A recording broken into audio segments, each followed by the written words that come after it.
Bueno, muy bien, con sensación térmica de 8 grados 9 décimos, neblina en la mañana de hoy, visibilidad reducida, expectativa de temperatura máxima en el orden de los 14 grados para esta jornada.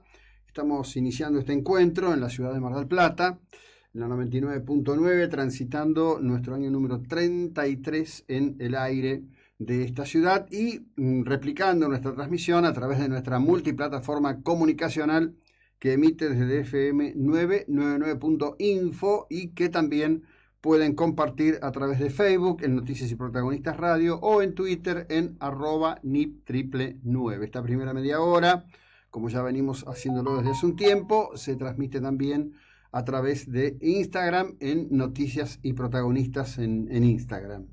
Bueno, ayer, se rompieron todos los moldes.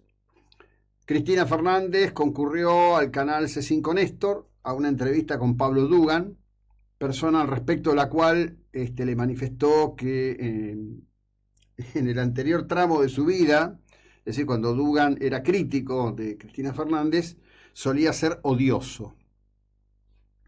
Finalmente, digamos que fue una entrevista realmente muy larga, con muchas definiciones por parte de la vicepresidenta de la Nación, primera vez que concurría a un set de televisión en todos estos años.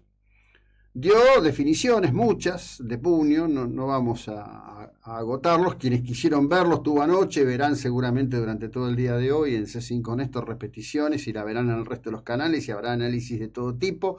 Y durante el resto de esta jornada todo será Cristina, Cristina, Cristina, Cristina, Cristina y la centralidad de Cristina dentro del universo de la sociedad argentina, que adhiere a su persona mucho más que a cualquier tipo de significación de idea o contexto. Esto queda claro en los dichos de Cristina y queda claro en las posiciones que expresaban todos aquellos que, enterados de que Cristina concurría al canal de Cristóbal López, se unieron, se juntaron allí para manifestarse reclamándole una y otra vez que sea candidata a presidenta de la Nación. Muchos de ellos totalmente convencidos que este no es un gobierno de ellos porque Cristina no es presidente. E inclusive, bueno, con manifestaciones, tenemos algo para compartir después que es sorprendente de todo punto de vista. Creo que verdaderamente son universos que, lo he dicho más de una vez, estoy cada vez más convencido, que no son para estudiar desde la politología, son universos que son para estudiarlos desde la psiquiatría o desde la psicología social.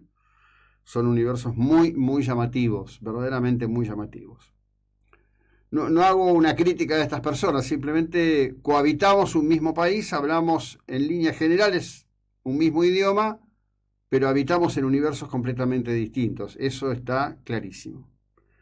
Diría que el gran debate de este año es en qué universo decide vivir la Argentina, qué universo predomina sobre el otro. Si un universo que cree en la sana crítica, que cree en los dirigentes, pero con una mirada humana, es decir, bueno, el que está ahí es un ser humano.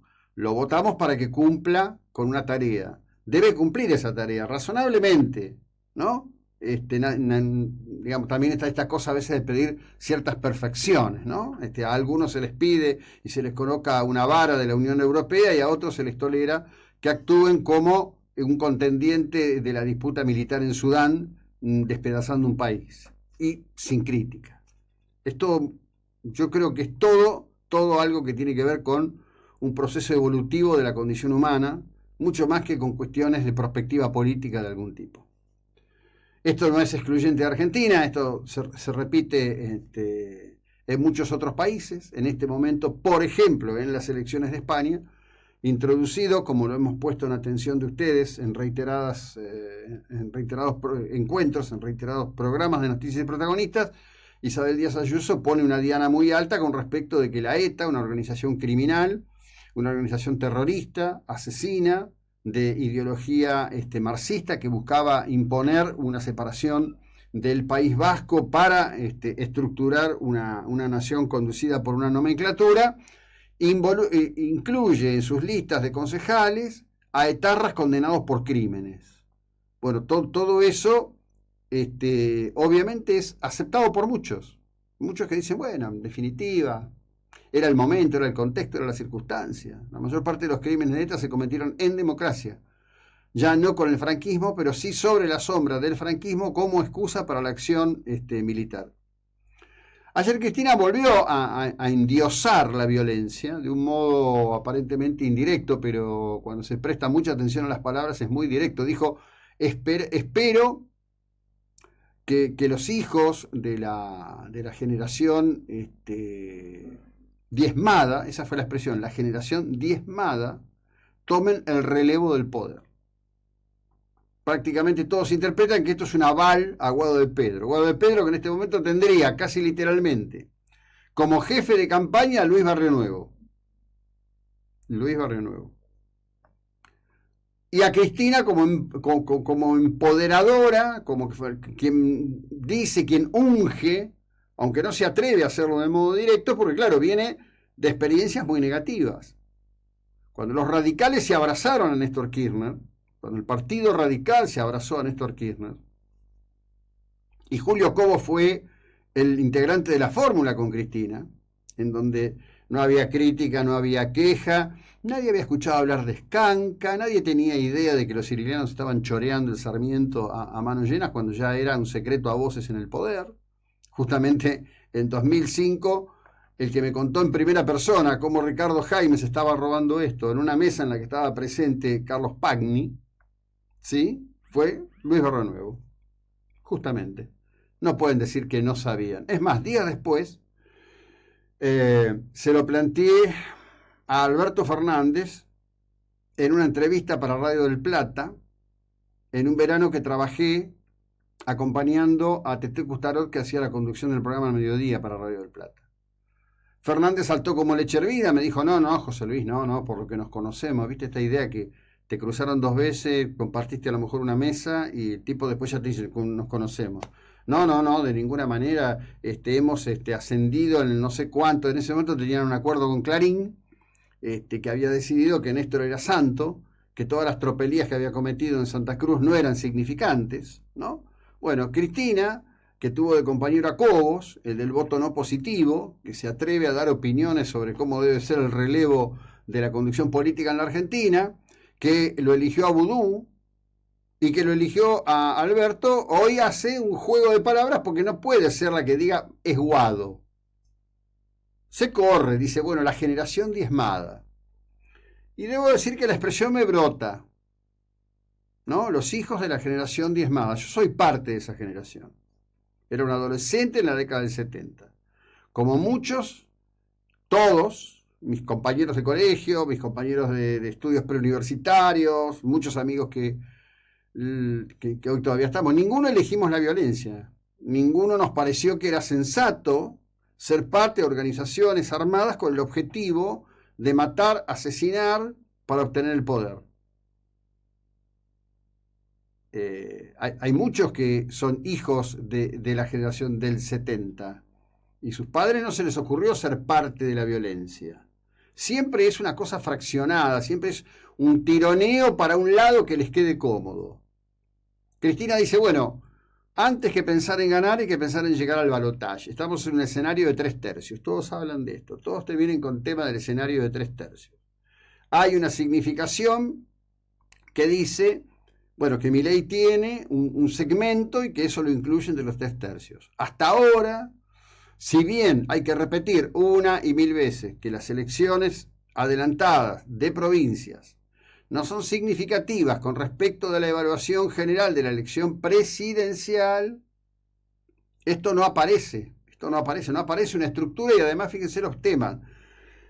En teoría, habría que estar en el lugar, conocer a la gente, pero en teoría, por la información que se está publicando, se afirma que Milei habría obtenido en las urnas votos suficientes para 2 concejales, es decir, quienes se presentaron llevando su bandera, cosa que él pide que no hagan. Y por una cuestión formal, de color, de la boleta, qué sé yo, se lo pretenden impugnar. Hay un lío bárbaro ahí en Tierra del Fuego, hay acusaciones contra el gobernador reelecto Melella, bueno, etcétera, etcétera. A ver, no va a ser tan simple, el tipo no tiene estructura y además cuanto más se acerque como Ícaro al sol, y el sol es la urna, más fuertes van a ser las definiciones en torno a su persona y más claro va a quedar de qué estamos hablando. Y finalmente, en algún punto, de alguna manera, esta sociedad nuestra que integramos nosotros, esencialmente conservadora, ¿sí?, de clase media, aspiracional, a la que todos los días le dicen que ya no es más clase media porque la destrucción del valor de la moneda lo condena a una reducción sistemática de sus capacidades de consumo, en una visión marxista de la realidad humana, ¿sí?, va a ir cerrando el cerco. La sociedad sola va a ir cerrando el cerco. Finalmente, y por supuesto es para hablarlo, ayer Patricia Bullrich terminó de deshojar la margarita. Había mucha gente en las redes decepcionada porque la elección no recayó en la persona de Javier Iguacel, que vino haciendo un gran trabajo para posicionarse. Antes de hacerlo público hubo una reunión privada con Joaquín de la Torre, con quien conversé antes de ayer, si mal no lo tengo presente. Hay una conversación que tuvo con el propio Iguacel y hay una conversación que tuvo con Ritondo. Lo de Ritondo siempre fue más bien un juego de presiones políticas en los medios de la capital federal. Nunca fue algo que tuviera sustento. En el caso de Iguacel y Joaquín de la Torre, seguramente habrá compromisos en función de que efectivamente Patricia sea electa presidenta de la Nación, luego de, a ver, esto es así, primero le tiene que ganar la PASO a Rodríguez Larrenta.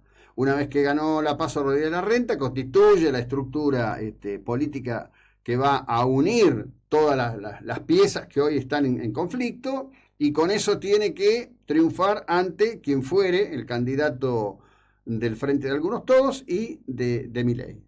Y entonces esas conversaciones que hubo ayer previo a la presentación de Grindetti como candidato a gobernador en la provincia, bueno, tendrán seguramente una válida respuesta.